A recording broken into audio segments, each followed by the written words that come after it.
और जो आने वाली 31 जनवरी को बामसेफ के माध्यम से इलेक्शन कमीशन ऑफ इंडिया का जो घेराव हो रहा है, उस घेराव का हम समर्थन करते हैं और हम सारे साथी पूरी ताकत के साथ उसमें शामिल होंगे। कार्यकर्ताओं सहित पूरे देश के लोगों से आह्वान करते हैं कि 31 जनवरी को वो लोग दिल्ली में उस मुहिम में शामिल हो ताकि बैलेट पेपर को वापस लाया जा सके। इसका एक परिणाम और हुआ है कि जब 26 जनवरी से कुछ दिन पहले धारा 144 लगती थी दिल्ली के अंदर, चूंकि दिल्ली में 31 तारीख को इलेक्शन कमीशन ऑफ इंडिया का घेराव की कॉल पहले से दी हुई है, तो रिट्रीट परेड होती है 29 जनवरी को, हमेशा धारा 144 29 जनवरी तक रहती थी। इस बार धारा 144 15 फरवरी तक लगाई गई है ताकि देश के लोग ईवीएम के खिलाफ आकर इलेक्शन कमीशन ऑफ इंडिया का घेराव ना करें। लेकिन हम स्पष्ट कर देना चाहते हैं, जिस तरह की गुंडागर्दी केंद्र सरकार कर रही है और होम मिनिस्टर के इशारे पे जिस तरह पुलिस कमिश्नर ने धारा 144 लगाई है, इससे हमारा ये दावा और मजबूत हो जाता है कि ये ईवीएम के खिलाफ ये नहीं चाहते कि आंदोलन खड़ा हो और लोग आकर सड़कों पर उतरें। इसका मतलब साहब हम जो बार बार कह रहे हैं ईवीएम से चुनाव नहीं होने देंगे, किसी कीमत पर नहीं होगा 2024 का चुनाव, वो इसीलिए कह रहे हैं कि जो बेईमानी, जो धांधली अब से 70-72 साल से चलती आ रही है इस देश के मतदाता के साथ, अब वो बेईमानी किसी कीमत पर होने नहीं देंगे। ये है सारी चीजें, क्योंकि ये सब कहने के लिए इलेक्शन कमीशन सारा काम तो सरकार कर रही है और सरकार कभी चाहेगी कि वो ना जीते। जो मोदी जी दिखा रहे हैं, एक नया काल चक्र शुरू हो गया, एक नया एरा शुरू हो गया है, अमृत काल। वो जो अमृत काल है ना मोदी जी, एक बार मैदान में बैलेट पेपर से आ जाओ, वो सारा अमृत काल जो है ना सब यहीं धरा रह जाए। ये ऑल इंडिया का कितना की संख्या में पहुंचेंगे? तो 1 लाख लोगों का तो मोर्चा हमने घोषित किया हुआ है। ये तो मिनिमम आंकड़ा है, ज्यादा होगा। झारखंड से क्या हमने आशा रखे? हर जगह से, बंगाल से भी आए, त्रिपुरा से भी आए, बंगाल से आ गए ना त्रिपुरा, वहीं से भी आए। तो ईवीएम को लेकर बराबर सवाल किए जाते हैं, लेकिन कुछ होता नहीं है, ढाक का 3 पात रह जाता है, चुनाव हो जाता है। ये एक अलग बात है, मगर चुपचाप हो नहीं रहा ना, विरोध हो रहा है। और बहुत मौलिक बात यह है कि संविधान ने चुनाव आयोग को फ्री, फेयर एंड ट्रांसपेरेंट चुनाव करने के लिए अधिकार दिए। तो जब भारत की प्रजा और वोटर सवाल उठा रहे हैं तो सेटिस्फैक्टरी आंसर देने की कॉन्स्टिट्यूशनल जिम्मेदारी चुनाव आयोग की है। हमने लिखित रूप से कई सवाल उठाए हैं जिसका कोई जवाब चुनाव आयोग दे नहीं रहा है। तो जब कोई बात जवाबदेही पूरी नहीं होती है संविधान के अनुसार, तो वो मामला जनता के कोर्ट में जाएगा ना, मामला जनता के कोर्ट में जाएगा, सुप्रीम कोर्ट में भी जाएगा। सुप्रीम कोर्ट में भी हमने मामला उठाया हुआ है, ऐसा नहीं कि नहीं। जो संविधान के दायरे में रहकर एक रास्ता तो सुप्रीम कोर्ट जाने का है, एक रास्ता जनता के कोर्ट में जाने का है। ये दोनों रास्ते संवैधानिक तरीके से, तो हम दोनों तरफ लोगों को ये जानकारी दे रहे हैं कि भी ईवीएम मशीन के द्वारा जो संविधान ने गारंटी दी है, ये कोई साधारण अधिकार नहीं है। फ्री, फेयर एंड ट्रांसपेरेंट जो है ये मौलिक अधिकार, ये फंडामेंटल राइट है। ये फंडामेंटल राइट का वायलेशन हो रहा है। तो इसलिए ये अगर मान लो फ्री, फेयर एंड ट्रांसपेरेंट चुनाव नहीं होता है, जनता जिसको चुनना चाहती है उसको चुनकर नहीं दिया जाता है, और जिसको चुनना नहीं चाहती है उसी की सरकार आती है, तो फिर तो जनता का अधिकार तो लगभग समाप्त हो गए। फिर तो जनता के पास जो आखिरी हथियार है, आखिरी हथियार क्या है? लोकतंत्र में शांतिपूर्ण तरीके से बदलाव करने का अधिकार जनता के पास है। अगर यही अधिकार खत्म कर दिया तो फिर लोकतंत्र रहेगा कहाँ? ये ना मौलिक बात। चुनाव आयोग तो बोलता है कि हम लोग ट्रांसपेरेंसी चुनाव कराते हैं, ईवीएम सही काम करता है। देखो, चुनाव आयोग का बयान है, एक चीज है कि चुनाव आयोग एक बयान दे रहा है। अगर कोई मान लो कोई मंत्री या प्रधानमंत्री अगर कोई फैसला करता है और उसके बारे में पार्लियामेंट में या पार्लियामेंट के बाहर अगर पत्रकार कोई सवाल उठाते हैं, जवाबदेही बनती कि नहीं बनती? इसका जवाब दिया जाए। अगर जवाब नहीं दिया जाता तो सवाल तो उठते रहेंगे ना। चुनाव आयोग जवाब नहीं दे रहा है ना, चुनाव आयोग बयान दे रहा है कि नहीं हम तो फ्री फेयर कर रहे हैं। अरे तो बयान है, तो स्टेटमेंट है, उसके संबंध में जो सवाल उठाए जा रहे हैं उसके जवाब नहीं दे रहे ना। ये तो हमने सवाल उठाए हुए बहुत सारी बातें उठाई हुई। चुनाव आयोग खुद कहता है कि ये डाटा साल भर रखा जाएगा, इमीडिएट डिस्ट्रॉय कर देता है। क्यों? क्योंकि वो डाटा एविडेंस है। किस चीज का? वो जो घोटाला हुआ उस घोटाले का। क्या चाहते हैं सर? ईवीएम बंद करके बैलेट बॉक्स से चुनाव पुराने मेथड से? बैलेट पेपर बंद करवाने के लिए जो तरीका, जो कारण बताया गया था कि भाई ये गुंडागर्दी होती है, ये होती थी, मगर रिकॉर्ड अवेलेबल है, ये 1% से ज्यादा नहीं होता था। तो अडवाणी जी ने बयान दिया कि इससे ये तो सट्टल में हो रहा है। ये अडवाणी जी का बयान था। हाँ, अडवाणी जी का पॉलिटिकल करियर जो चौपट हो गया, वो चौपट होने का एक बहुत बड़ा कारण ये बयान है। तो अडवाणी कोई छोटा मोटा आदमी थोड़ी था। आरएसएस का और कांग्रेस का ईवीएम मशीन के मुद्दे पर समझौता हो गया, उसके तहत अडवाणी का पॉलिटिकल करियर समाप्त हो गया और नरेंद्र मोदी को लाया गया। तो ईवीएम से चुनाव होगा तो कैसे उसको देखेंगे? मैंने चुनाव आयोग पर आप लोग क्या मैंने कुछ प्रतिक्रिया देंगे?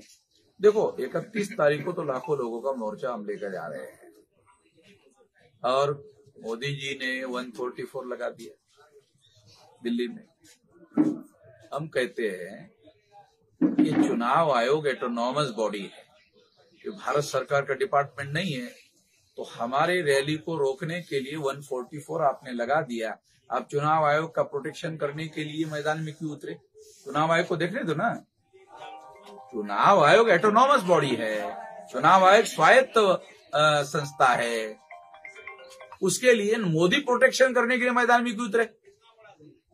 मोदी का कोई डिपार्टमेंट है क्या चुनाव आयोग? चुनाव आयोग मोदी का डिपार्टमेंट नहीं है, जैसे तमाम डिपार्टमेंट है उस तरह से चुनाव आयोग कोई मोदी का डिपार्टमेंट थोड़ी है।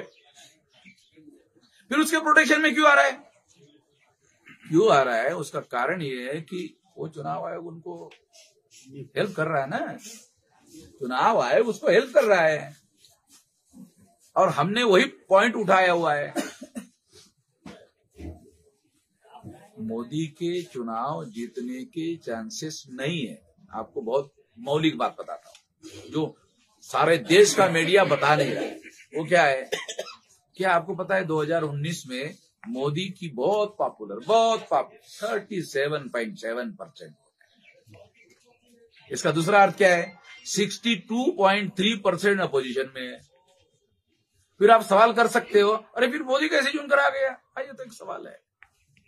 अगर 37.7% ही वोट मोदी के पास है और अपोजिशन पार्टी के पास 62.3% है, तो पहला कारण आपको बताता हूं कि अपोजिशन पार्टी के लोग डिवाइडेड है। 19 में 2024 में यूनाइटेड है। जो इंडिया गठबंधन बना वो डिवाइडेड था, वो था ही नहीं। इंडिया गठबंधन तो अभी बना ना। वो इंडिया गठबंधन डिवाइडेड था, डिवाइडेड चुनाव हुआ तो वोट ऑफ परसेंटेज डिवाइड हुआ। डिवाइड होने की वजह से मोदी 37.7% वोटों से चुनाव जीता। अब के बार सारा का सारा यूनाइटेड हो गया। तो सारा का सारा यूनाइटेड होने के बावजूद भी, यूनाइटेड होने की वजह से नरेंद्र मोदी ने ये अयोध्या में राम मंदिर अभी बना ही नहीं, अधूरा है। चारों शंकराचार्य बोले कि अशुभ लक्षण है, अधूरा मंदिर आधा बनने के बन रहा, आधा ही पूरा नहीं हुआ और अब उद्घाटन कर रहे। अरे आधे का थोड़ी ना उद्घाटन होता है। एक भी शंकराचार्य हाजिर नहीं है। शंकराचार्य तो ब्राह्मणों का सबसे बड़ा ना उस्ताद धर्माचार्य है। उसके ऊपर कोई उस्ताद धर्माचार्य है? कोई नहीं है। वो एक भी हाजिर नहीं है। राष्ट्रीय पिछड़ा वर्ग मोर्चा आज के दिन को काला दिवस पूरे देश में घोषित किया है और आपने उसका समर्थन किया है। ये उसका कारण ये है कि जो जिसे ये कहा जा रहा है कि वो भूमि अयोध्या की राम जन्मभूमि है, मैं मोदी को, आरएसएस को और भाजपा को चुनौती देकर कहता हूं कि आप हमें बताओ कि अयोध्या शब्द उस भूखंड का नाम था, ऐसा कोई डॉक्यूमेंट्री एविडेंस दिखा सकते हैं?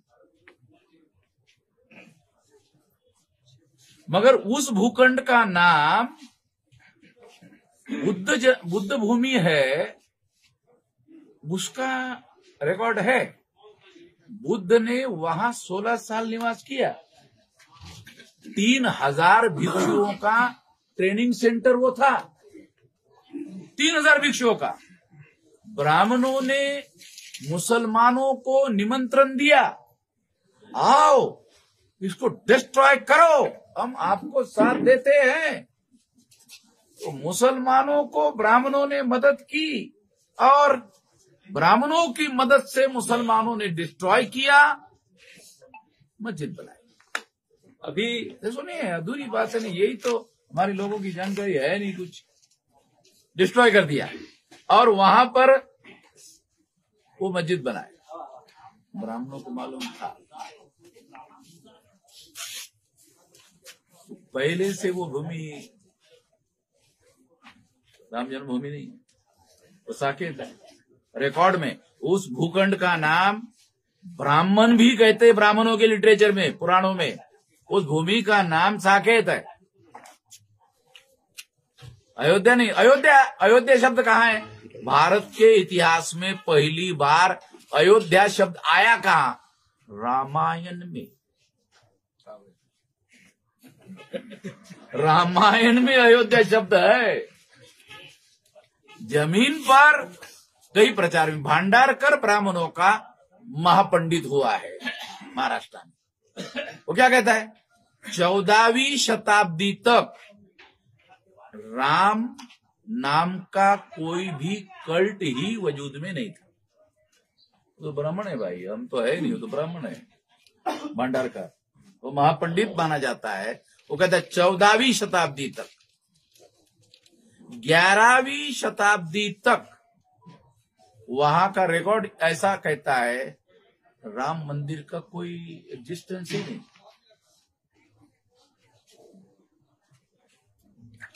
है ब्राह्मणों के पास। तो जो अपने को बहुत बड़ा विद्वान कहते रहते पंडित लोग हैं, ब्राह्मण लोग है, हमारे सवालों का कोई जवाब है पंडित लोगों के पास में? हिंदू मुसलमान करते रहते। अरे तो यहाँ तो हिंदू मुसलमान का मामला ही नहीं है, ये तो मामला अलग है। बौद्धों का कहना है कि कुबेर टीला और सुमेर टीला वो बौद्ध स्तूप है और वो बौद्धों का है। लेकिन न्यायालय ने जो निर्णय दिया उसमें बौद्धों को वो पार्टी स्वीकार नहीं किया और आस्था के आधार पे सुप्रीम कोर्ट ने निर्णय दिया और वो 5 जजों को भी आमंत्रित किया गया है। इस संदर्भ में सुप्रीम कोर्ट की वो जजों को आमंत्रित नहीं करेंगे तो वो सारे रिटायर्ड हो गए ना, अभी जज थोड़ी है। तो और संभवतः सारे ब्राह्मण है? अब वो आएंगे कि नहीं आएंगे इसकी कोई खबर आई नहीं है, निमंत्रण की खबर जरूर आई है। 2024 में अगर ईवीएम से चुनाव होता है तो आप 31 तारीख तक हम चुनाव आयोग इसमें क्या बदलाव करता है वेट कर रहे हैं, उसके बाद ही बोलेंगे। उसके बाद हमारे नीतियों में बहुत बड़ा बदलाव हम करेंगे कि अगर ये लोग शांतिपूर्ण तरीके से, संवैधानिक तरीके से अगर हमारी बात को मानने के लिए राजी नहीं है। मैं कहता हूं तुम एडवांस टेक्नोलॉजी से कब हो गए भाई? अमेरिका से आगे हो गए हैं, जापान से, जर्मनी से, जिन्होंने मशीन बनाई वो ईवीएम नहीं उपयोग में ला रहे। उनका यकीन नहीं है कि ईवीएम मशीन के द्वारा फ्री, फेयर एंड ट्रांसपेरेंट चुनाव हो सकता है, इस पर उनका यकीन नहीं है। तुम्हारा क्यों है? जहां 70% लोग अशिक्षित लोग हैं, अर्धशिक्षित लोग हैं, उनको बताना पड़ता है वोटिंग वो बूथ पर, अरे यहाँ ऐसा बटन है यार, ये इधर ऐसा दबाओ लोगों को। कभी कभी तो वो अंदर वाला आदमी वो बीजेपी वाला दिखा देता है बटन, अरे यहाँ पर है। सर आप बोल रहे हैं जो गठबंधन बना है, इंडिया गठबंधन तमाम विरोधी दलों का, वो क्यों नहीं सवाल उठा रही है? देखो अभी गठबंधन की तरफ से लेटर लिखा गया था, चुनाव आयोग ने समय तक नहीं दिया। तुम्हें तो हैरान करने वाली बात है, अरे हो आपको चर्चा करने के लिए समय मांग रहे। आप कह रहे, जैसे अभी आप कह रहे थे ना नहीं, हम तो free and fair and transparent. चलो, अगर ये लोगों को वो समय देते तो यही वो सवाल पूछते कि आप बताइए तो फ्री फेयर एंड ट्रांसपेरेंट होता है करके। एक्सपर्ट लोग जाते हैं, उनको बताते हैं।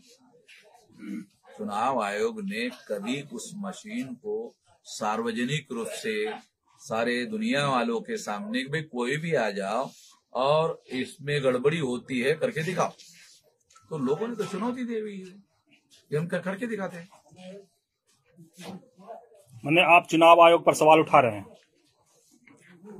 चुनाव आयोग खुदा है। लोग दुनिया में खुदा पर भी सवाल उठा रहे हैं। नहीं उठा रहे? ऐसे तमाम करोड़ों लोग हैं जो है नहीं पर चर्चा करते रहते। तो जब वो खुदा पर लोग सवाल उठा रहे हैं, चुनाव आयोग खुदा ना है, खुदा तो है नहीं।